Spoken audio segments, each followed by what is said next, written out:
Silchar civil হাসপাতালে security গার্ডের উপর এক রোগীর মাতাল স্বামীর আক্রমণে উত্তেজনার সৃষ্টি হয়। আধা ঘন্টা আগে ওই মাতাল যুবকের স্ত্রী এক কন্যা সন্তানের জন্ম দেন।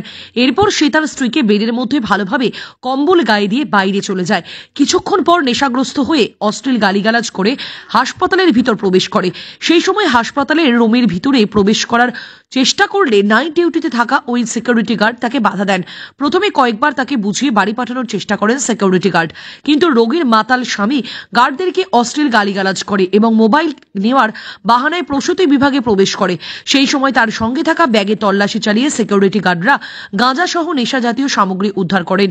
এ নিয়ে প্রথমে নাইট গার্ডের সঙ্গে তার কথা কাটাকাটি হয়, পরে ধস্তাধস্তিতে জড়ায় রোগীর ওই নেশাগ্রস্ত স্বামী। পরে পুলিশকে খবর দেওয়া হলেই তারা এসে ওই নেশাগ্রস্ত যুবককে হেফাজতে নিয়ে যায়।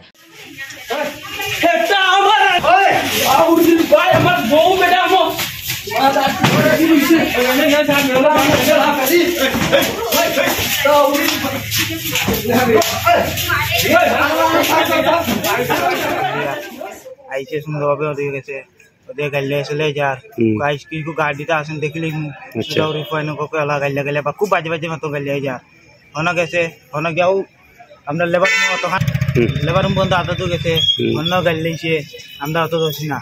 আইসি আবার পোস্ট বাড়ি আবার ঢুকিয়া ঠিকছে ধুম গাইলার ট্যাক্সিস খার আবার টানে, ওদিকে টানে টানে খালি খাই গেলে গেলে আর আমি পারি আমার যে সিনিয়র সিকিউরিটি আছে না তাই নিয়ে লিয়ে আইসি, ডাকিয়ে লিয়েছি। আইয়া দিকে আমরা কইছি ভাই তোমরা যাও গিয়া না, তুমি বেজাল করে না, তুমি মুখ কিতা শুনছি আমরা মুখ শুনছি না। ডেস্ক খেয়ে আইসি, ডেস্ক খাওয়ার পরে এরপর হ্যাঁ তোমরা আমরা কিতা লাগি দেন, আমি আমার পেশেন্টের লোক মিলাতাইছি, এটা তো হয় না।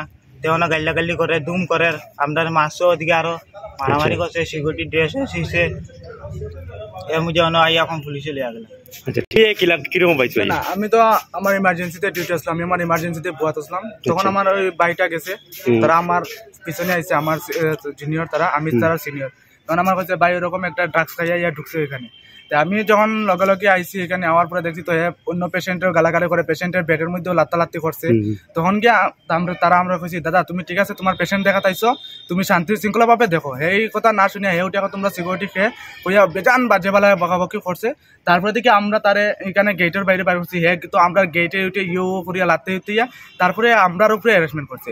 এমনকি আমার এখানেও মারছে, এখানে দেখো ব্লাড বাইরে গেছে। হ্যাঁ, এর মধ্যে তো আমরা তারা বাদে পুলিশ খবর দিছি, তারা পুলিশে বর্তমানে পুলিশের হেফাজতে আছে, বর্তমানে পুলিশের হেফাজতে। এমনকি আমরা তার ব্যাগের মধ্যে আমরা গাঞ্জার যেটা আছে প্যাকেটটাই আমরা পাইছি, নেশা করিয়া ঢুকছে। তার মধ্যে হ্যাঁ রুমালের মধ্যে কিতা একটা সঙ্গে সঙ্গে এরকম এদিকে গিয়া ঢুকি যায়, তখন আমরা তারে গিয়া আটকাইছি। আচ্ছা ঠিক আছে। হিজবুর রহমান বড়ভূঁইয়ার প্রতিবেদন, গণ আওয়াজ। আপনি কি অল্প খরচে বিজ্ঞাপন দিতে চান? তাহলে যে কোনো বিজ্ঞাপনের জন্য আজই যোগাযোগ করুন। আপনার এই বার্তা মুহূর্তের মধ্যে পৌঁছে যাবে লক্ষ লক্ষ দর্শকের কাছে। আমাদের সাথে যোগাযোগের জন্য এক্ষুনি ফোন করুন 9365329391 অথবা 6001590453 এই নম্বরে।